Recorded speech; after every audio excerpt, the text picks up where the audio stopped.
Hamas का delegation जो पिछले 3 दिनों से कायरो में था, आज के दिनों खबर आई है कि वो कायरो से बाहर निकल गए। और उन अभी तक डील जो कोशिश थी कराने की कायरो में, वो पूरी नहीं हो पाई। हमास की तरफ से स्टेटमेंट जारी हुआ है जिस पर उसने कहा ये आगे भी बातचीत चलेगी और ये डील उसके ऊपर आने वाले समय में वो सोच रहा है, अब विचार कर रहा है। तो ये जो डील है इसको कोशिश कम से कम कायरो में विफल हो गई है। तो जैसे कि डील क्यों नहीं हो पाई, हमास के जो ऑफिशियल है समी अबू जोरी, वो जिम्मेदार इसराइल को ठहरा रहे। उन्होंने रियूटर के साथ बातचीत में कहा है कि इसराइल ये सीज़फायर डील नहीं करना चाह रहा है। और ये हमास की जो यहाँ पर जब पहुँचा था, उसने अपना तीसरे दिन अपना जो प्रपोज है उसको रखा था मीडिएटरों के सामने।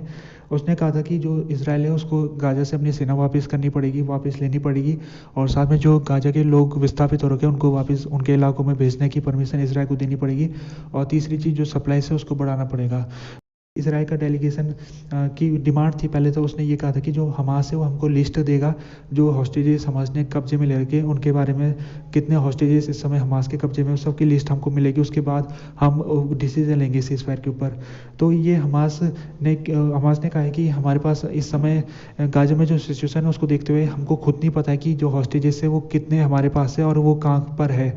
तो इस वजह से हमास ने कहा है कि इस समय सिचुएशन को देखते हुए हम ये नहीं बता सकते कि हॉस्टेजेस की लिस्ट हमारे द्वारा अभी नहीं दी जा सकती है। तो इसराइल के जो स्पोक पर्सन है डेविड मैंसर, उन्होंने कहा है कि ये हमास ने हमारी जो डिमांड है लिस्ट देने के ऊपर, वो डिमांड उसने नहीं मानी। तो ये जो सीज़ फायर रोकने का जो जिम्मेदार है वो हमास है, क्योंकि उसने हमारी डिमांड नहीं मानी। और दूसरा उन्होंने कहा कि हमास गेम खेल रहा है इस समय। और वो आगे कहते हैं कि हमास को पता है कि हॉस्टेजेस कितने हॉस्टेजेस हमास के पास है और कितने इस समय जिंदा है और कहाँ पर है वो।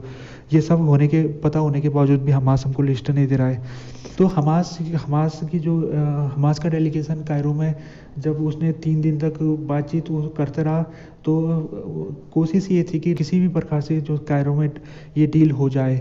लेकिन कई कोशिश करने के बाद मीडिएटर ने कई कोशिश की थी, लेकिन उसके बावजूद ये नहीं हो पाया। अब ये इसके ऊपर बातचीत है वो आगे चलती रहेगी और देखना पड़ेगा कि किस प्रकार से डील आने वाले समय में कौन कराता है और क्या इसकी फ्रेमवर्क बनेगा।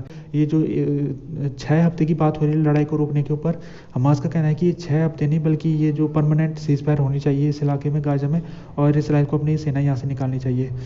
बेंजामिन नेतन्याहू जो इसराइल के प्राइम मिनिस्टर हैं, उनका स्टेटमेंट आया। उन्होंने कहा कि इसराइल आने वाले दिन में जो रफ़ा है उसके ऊपर ऑफेंसिव करेगा। और उन्होंने कहा कि इंटरनेशनल प्रेशर हमारे ऊपर बढ़ता जा रहा है और दुनिया भर के देश हमको दबाने की कोशिश कर रहे हैं ताकि हम रफ़ा में ऑफेंसिव ना करें। तो उनका कहना है कि दुनिया हमको कितना भी डाले, हमने ऑफेंसिव करना है तो करना है। साथ में उन्होंने ये कहा है कि जो इसराइल के लोग हैं उनको यूनाइट होना पड़ेगा और यूनाइट होके पूरे लोगों को एक साथ सरकार का साथ देना चाहिए। और सरकार ऐसा हो जाता है, अगर पूरा देश यूनाइट हो जाता है तो सरकार फिर इंटरनेशनल प्रेशर के आगे नहीं झुकने वाली और इसराइल जो उसका ऑफेंसिव है वो कंटिन्यू रहेगा। इसराइल के जो फॉरेन मिनिस्टर है इसराइल कैच, उन्होंने आज जो यूएन में इसराइल के डिप्लोमेट है उनको एक ऑर्डर दिया है, जिसमें उन्होंने कहा है कि ये डिप्लोमेट आने वाले दिनों में ये यूएन में दबाव बनाए ताकि यूएन हमास को टेररिस्ट ऑर्गेनाइजेशन घोषित कर ले। तो अभी कुछ रिपोर्ट आई है यूएन में जिसमें ये सामने आया कि हमास ने 7 अक्टूबर के दिन उसने इसराइल के इलाकों में हमला जब किया था तो उसने कई महिलाओं के साथ रेप किया था, सेक्सुअल असॉल्ट किया था।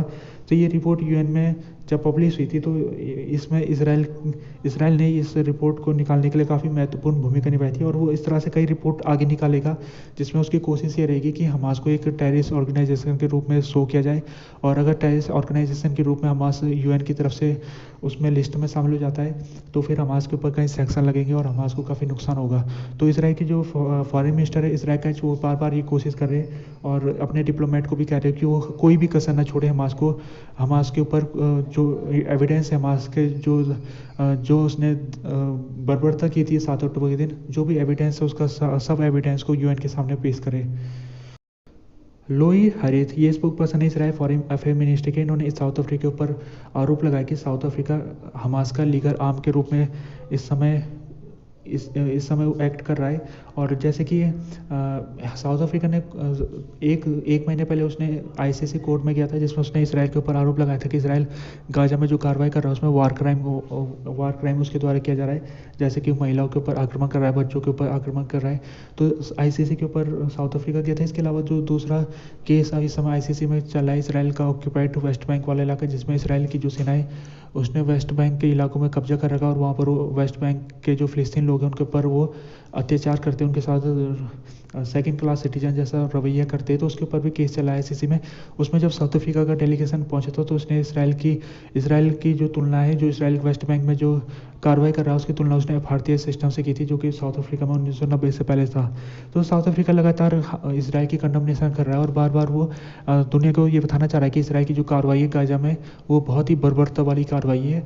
तो इस तरह से इसराइल के जो स्पोक पर्सन है वो बार बार ये कह रहे हैं कि जो साउथ अफ्रीका है वो हमास की मदद कर रहा है। वो आगे कहते हैं कि इसराइल का ये अधिकार है कि वो अपने आप को सुरक्षित कर सके, और 7 अक्टूबर का जो अटैक होता है दोबारा से अटैक को रोकने का एक ही तरीका ये है कि हमास को डिस्ट्रॉय करना, और उसी के लिए हम जो इसराइल है वो कार्रवाई कर रहा है गाजा में।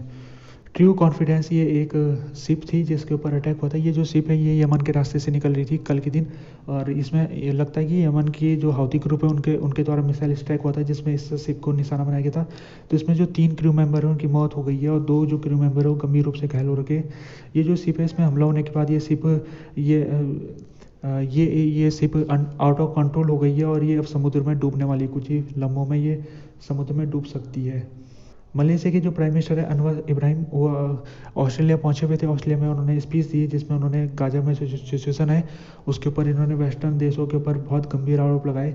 इन्होंने कहा कि जिस तरह यूक्रेन में जो रसिया अटैक कर रहा है उसकी पूरी दुनिया में कंडमनेशन हो रही है, खासतौर में जो वेस्टर्न देश है वो रसिया की बहुत कंडमनेशन कर रहे हैं, लेकिन ऐसे इससे भी बड़ी बर्बरता इसराइल गाजा में कर रहा है। और गाजा में जिस तरह बच्चों के ऊपर हमला हो रहा है उसके ऊपर वेस्टर्न देश बिल्कुल चुप हो रखे, वो कुछ नहीं कह रहे।